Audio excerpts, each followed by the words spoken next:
The morning I stopped being able to have children, I was standing at the kitchen sink washing the breakfast dishes. The cramps had been coming for 3 days. I knew what they meant. I had been pregnant 7 times. I knew what losing one felt like.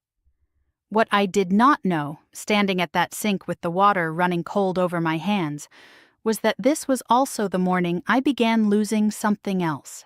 Something I had no name for yet.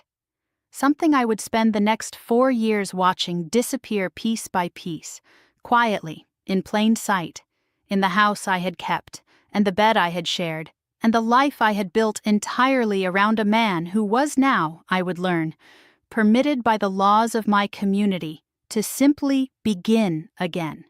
Without me. Stay with me. Because what I am about to tell you about what Amish husbands are allowed to do when a wife can no longer bear children is going to make you sit very still. And if you grew up in a world anything like mine, it is going to sound uncomfortably familiar. My name is Martha. I grew up Old Order Amish in Wayne County, Ohio. I left several years ago, and this channel, Hannah the Amish Girl, is where I finally say the things my community would never allow me to say out loud. If you want to hear more hidden truths like this one, please subscribe and tap the like button. And drop your city or country in the comments. I read every single one. Now let me explain something that took me a long time and a great deal of therapy to understand fully. In Amish theology, a wife has a purpose. That purpose is not stated cruelly. It is stated plainly, the way you state facts about farming or weather. A wife bears children, raises them in the faith, keeps the home, submits to her husband, and serves the community. These are not suggestions. They are the architecture of what a woman is for. And when a woman can no longer perform one of those functions, the community does not grieve alongside her. It begins, quietly and without malice, to ask what comes next. The theology rests on 3 pillars, and none of them have room for a woman whose body has stopped cooperating. The first pillar is fruitfulness as duty. In my community, children were not simply a blessing. They were evidence of obedience. A large family meant a faithful couple. A couple without children, or with too few, carried a quiet stigma that nobody named directly but everyone could feel in the length of a pause, in the way a conversation shifted, in the particular way older women looked at you across a table at a quilting bee. I had 5 children. By any count, I had fulfilled this. But the community did not count backward. It only counted forward. And forward, for me, had stopped. The second pillar is the husband's spiritual authority. In Old Order Amish tradition, the husband is the head of the household in a way that is not metaphorical. His decisions carry the weight of spiritual leadership. If he determines that something needs to change in the home, the church does not question that determination. The Ordnung, the set of community rules that governs every visible inch of Amish life, gives him that authority. What the Ordnung does not do is define clearly what that authority looks like when a marriage has become, in the community's eyes, incomplete. The third pillar is silence as protection. Discussing the private arrangements of a marriage was considered deeply immodest. What happened between a husband and wife, and what a husband decided about his household, was not community business. That silence, I would discover, was not protection for the wife. It was protection for the system. Because when there is no language for something, there is also no recourse. There is no appeal. There is nothing a woman can point to and say, "This is wrong." There is only the thing happening, and the sound of it happening, which is almost no sound at all. I married Daniel when I was 19. He was 23, tall, steady, with hands that could split wood for 4 hours without stopping. Our wedding was on a Thursday in November, the way Amish weddings are, with the long benches and the sermons and the singing from the Ausbund and a meal for 200 people afterward. I spent that day so full of something that felt like certainty that I could not have named a single doubt if anyone had asked. Our first child, a boy, came 11 months later. Then a girl, then 2 more boys. Then a girl, 5 children in 8 years. By every measure my community used to assess a woman's life, I was succeeding completely. The 6th pregnancy ended at 4 months. The 7th ended at 3. After the 7th, the doctor, an English doctor I had been permitted to see, told me what my body was now and was not. I drove home in the buggy that afternoon with my hands on the reins and the fields going past on both sides, and I thought, I will tell Daniel tonight. He will hold my hand across the table the way he sometimes did. We will grieve this together. I had grieved with him before. After the 6th pregnancy, he had sat beside me on the edge of the bed and said nothing for a long time, and that silence had felt like company. I believed we were a pair in the way that mattered, 2 people who had agreed without words to carry the same weight. He did hold my hand. He said the right words, quiet and careful. He prayed with me. I thought, this is what a marriage is. You lose something terrible and you are still not alone. I was wrong. But it would take me another year to begin to understand how wrong. My friend Ruth had watched something happen to a woman named Clara. Clara had been married for 12 years and had 3 children, and then, after a difficult illness, could have no more. Within 2 years of that, Clara's husband had begun spending evenings at his brother's farm, not unusual on its own. Then his brother's farm hired a young widow named Anna to help with the cooking and the house, also not unusual. What happened next was the thing nobody said directly, but everyone understood. When Ruth told me about it, she was sitting across from me at my kitchen table, her voice very low, her hands wrapped around a cup of coffee. She said, "The bishop said it was a matter of the household needing to be whole." She paused. She looked at me steadily. "He meant children," she said. "He meant that a man whose wife cannot give him children has a particular kind of need that the community recognizes." I asked her what that meant practically. She looked out my kitchen window for a long moment. "It means," she said, "that arrangements can be made." I remember exactly where I was sitting when she said that. The bench along the east wall of my kitchen, the one Daniel had built the first winter of our marriage. I remember the particular quality of the light coming through the window, the way it fell across the table between us, Ruth's hands around her cup, the word arrangements settling into the air between us and staying there. I did not ask her to explain further. I already understood. I think part of me had understood for months and had been refusing to let the understanding surface. That is what knowledge does when you have been trained your whole life to keep quiet. It goes sideways. It hides in your body instead of your mind.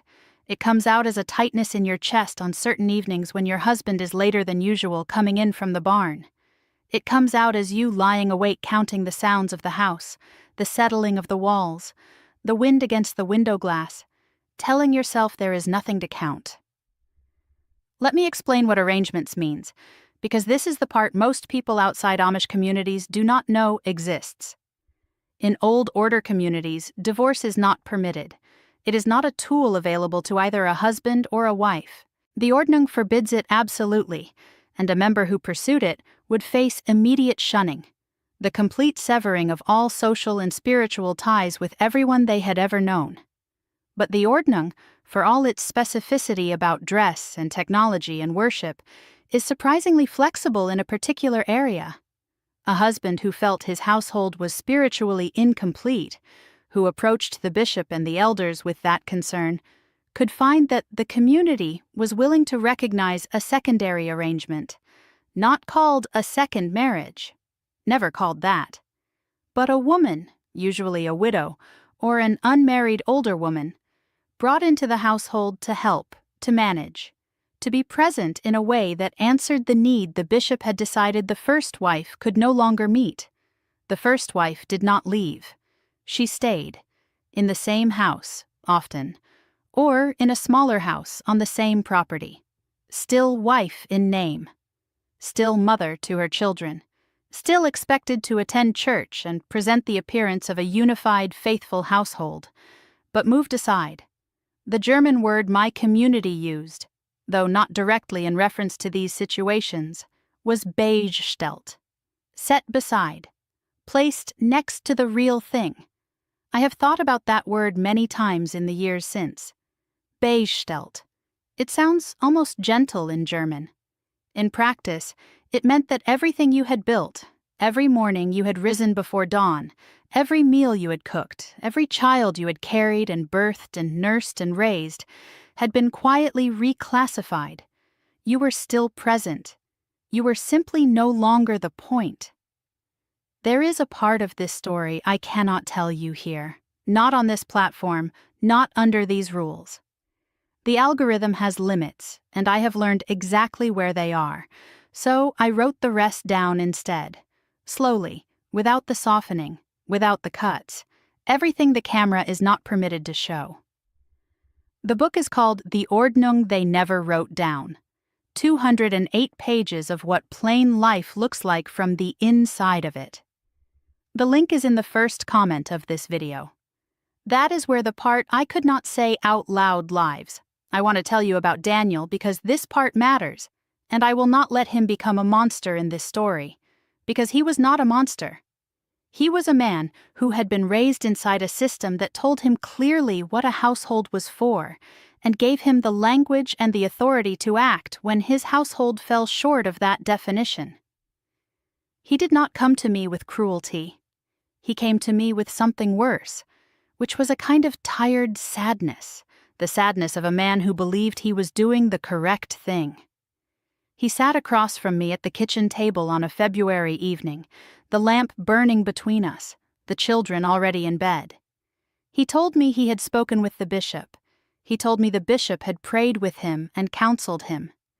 He told me that a woman from a neighboring district, a widow with grown children, had been discussed. She would come to help with the household. She would be a help and a presence. He said this word, presence, carefully, the way you say a word that is carrying more than its weight. I sat very still. The clock on the wall. The sound of one of the boys turning over in the room above us.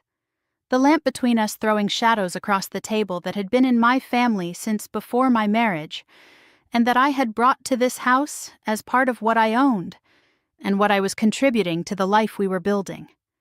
I had sanded that table myself the spring we moved in. I had rubbed oil into the wood until it shone. I had set every meal on it for 19 years. I sat at it now and waited for something to feel real. I said, "Is this what you want?" He said, "It is what is right." Those are not the same thing. But in my world, they were supposed to be. I need you to understand something about what the silence around this system costs a woman. Not the practical cost, though, that is real and heavy. I mean the cost of having no language. No one in my life had ever said to me, "This is a thing that can happen to you." No mother, no older woman, no bishop's wife who pulled me aside and said, "Here is what your body becoming unable to have children means in the eyes of this community." The silence around it was the same silence as every other silence. It was called modesty. It was called protection.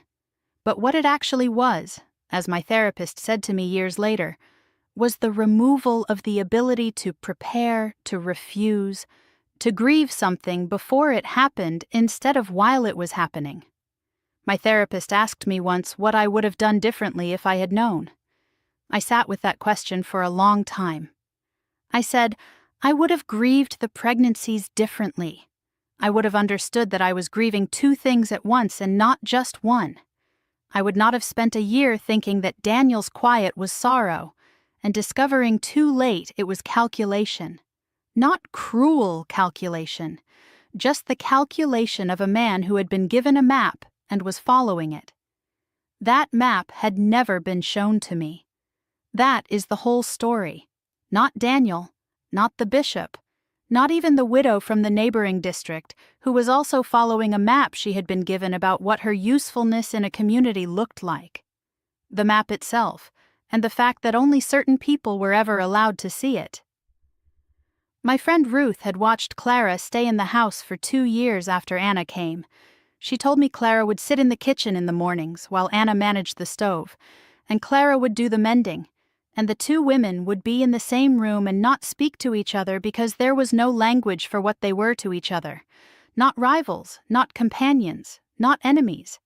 Something the community had created that had no name and no acknowledged shape, and therefore also no rules about how to survive it. Ruth said that one morning she came to visit and found Clara still sitting at the kitchen table at 11 in the morning, the mending untouched in her lap, just sitting, looking at the wall. Ruth asked if she was all right. Clara said, "I do not know what I am supposed to do now." She was not talking about the mending.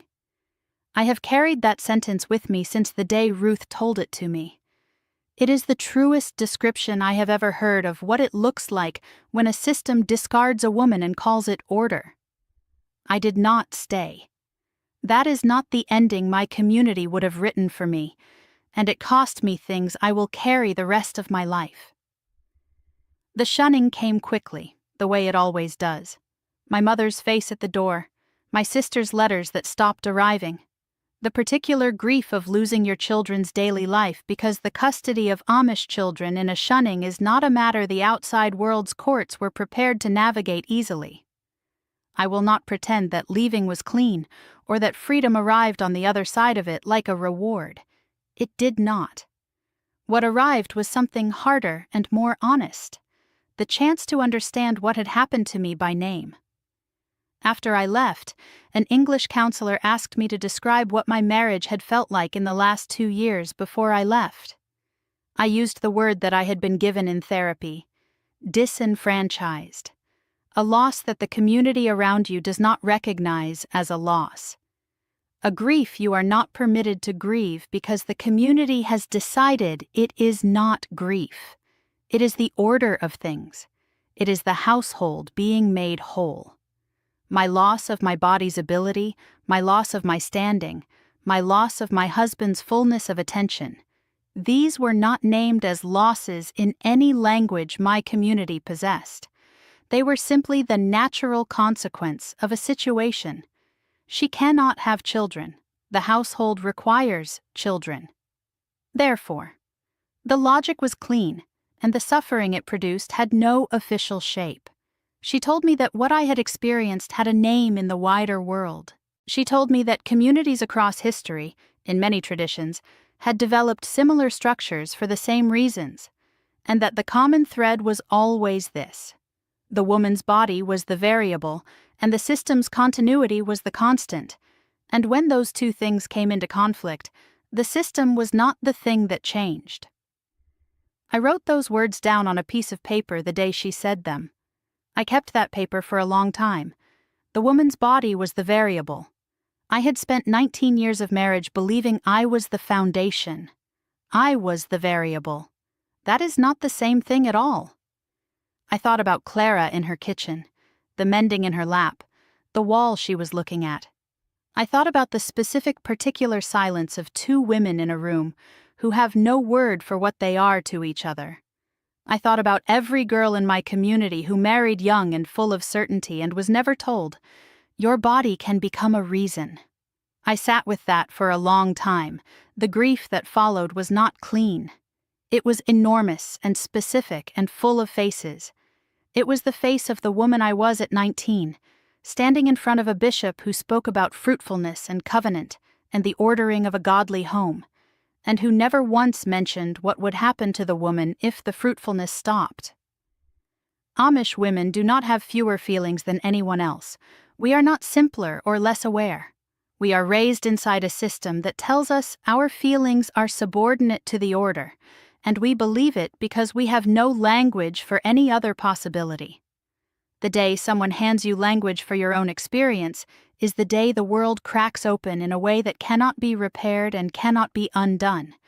That crack is not damage. That crack is light. If you were raised in a world where your silence was called obedience, I see you. If you lost something, a body, a marriage, a standing, and were given no room to name it as a loss, I see that too. Your grief is real even if no one in your world gave it a shape. Your experience inside your own life matters. And if no one in your world ever said those words to you, I am saying them now. Leave me a comment. Tell me what surprised you. Tell me if any part of this sounded like a world you know. And if you want to keep hearing from behind the prayer cap, subscribe to Hannah the Amish Girl. I have so many more truths waiting. If you want to read the version of this story that YouTube will not allow, the full pages are in the Ordnung they never wrote down. First comment of this video. And that is everything. Choose your freedoms wisely. They might just save your life.